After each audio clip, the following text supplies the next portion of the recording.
Hello, I'm back and I'm coming on to talk to you about oregano. So, oregano is like nature's antibiotic. It is the powerhouse of essential oils, okay? A little bit of science that I want to add into that is what makes it such a powerhouse is it's really high in a chemical constituent known as phenols, and that's actually called carvacol. And carvacol has the power to kill tons of things. Tons of things. Most people who have ever been introduced to essential oils started with something like tea tree oil or oregano oil. So one of my first ever exposures to essential oils started actually with oregano oil. I'm going to tell you a little bit about my experience. So I actually went to a naturopath and I was having a lot of chest infections because I have some autoimmune issues. And at the time I was suffering from pretty frequent, like chronic chest infections, and I could never get over them. Antibiotics weren't helping them, and natural things were helping, but there was a lot more involved in that process. This was before I realized how toxic the rest of my life was. My health has improved considerably since taking a lot of the toxins that we inadvertently put into our homes and on our bodies, right? So what they suggested was that I put 6 or 7 drops of the oregano in a glass of water and drink it, and that should help kill off, chest infections, strep throat, etc. 6 or 7 drops was meant as instructions based on health shop versions of oregano oil. So health shop versions typically have 70 to 90% dilution with a carrier oil, and usually that carrier oil is olive oil. If you know anything about olive oil, you should know that the oil expires typically in about a month. Sometimes it can expire as late as 6 months.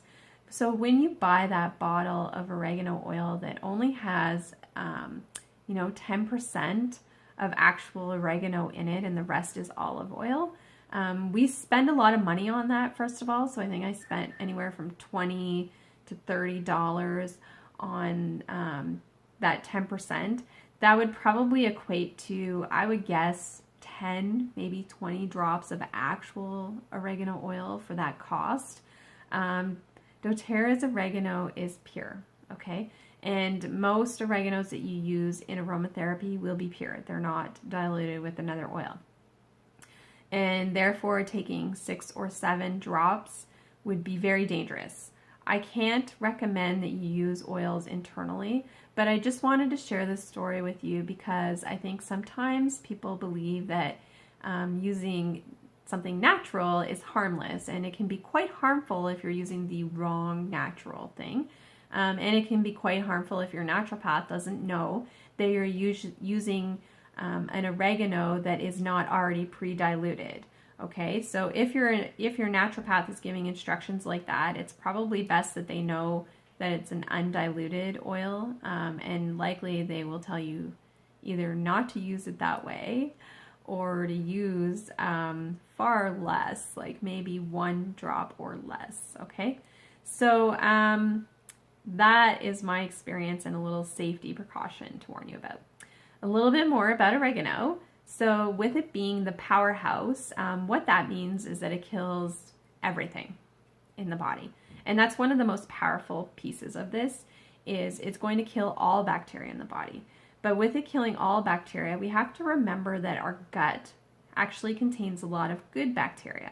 So we have to be very careful how we use this essential oil and the power it packs, okay? We should really be reserving our oregano oil for those really stubborn infections that nothing else is working on, or you're just so considerably ill. You should really dilute it. I don't actually recommend applying this to any other part of the body but the feet. It has a high ability to irritate the skin.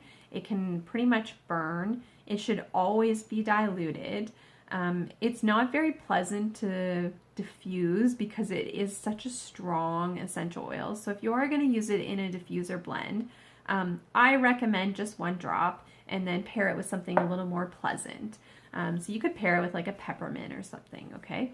It will still have a very strong and beneficial effect. It's just so powerful that really you only need 1 drop.